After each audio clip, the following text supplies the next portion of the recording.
Welcome everybody to our online program on addiction and recovery from the Sunshine Coast Health Center up here in Powell River, BC.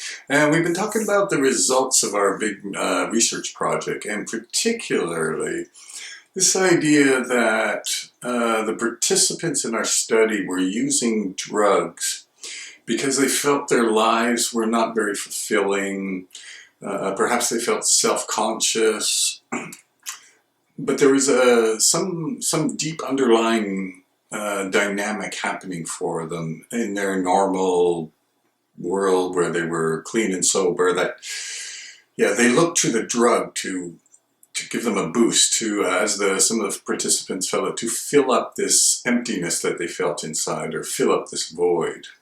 So we've been talking about some of the elements that make up this void or emptiness.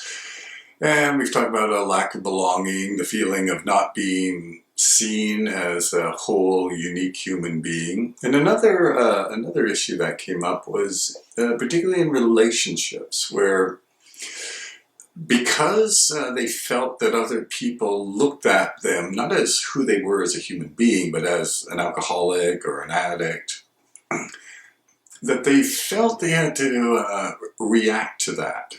Because they felt that they were being treated as inferior or defective or deficient.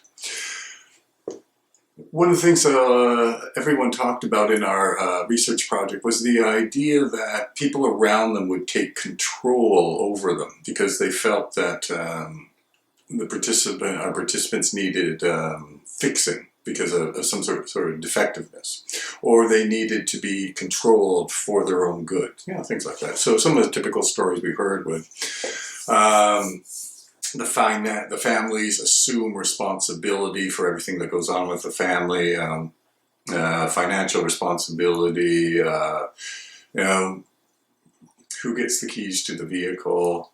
At work too, where employers would keep a close eye on the person once he's suspected of, being an addict.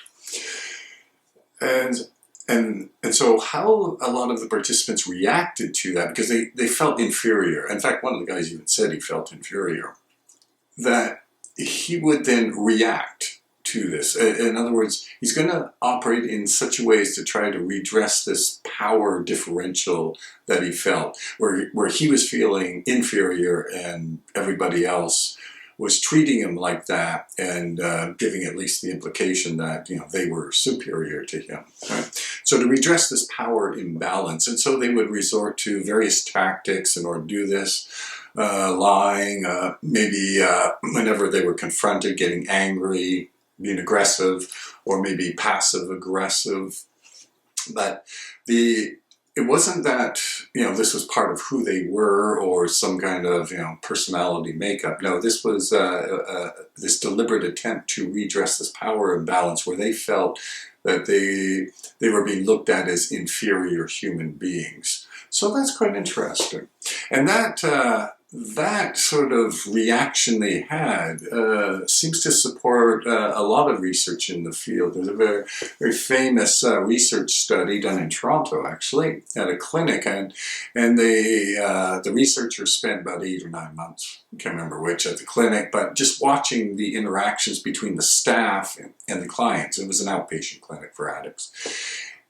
And the researcher noticed this power differential where the staff had this assumption that basically all addicts are liars, con artists, cheats, that usually. And that assumption actually became very prominent in their dealings with the clients. And the clients were simply reacting to this. And so it was an interesting research study. And we found, at least listening to our clients, and how they dealt with employers, friends even, family members, the same dynamic at work. So it's kind of interesting. Anyway, we'll be back next time with another research result.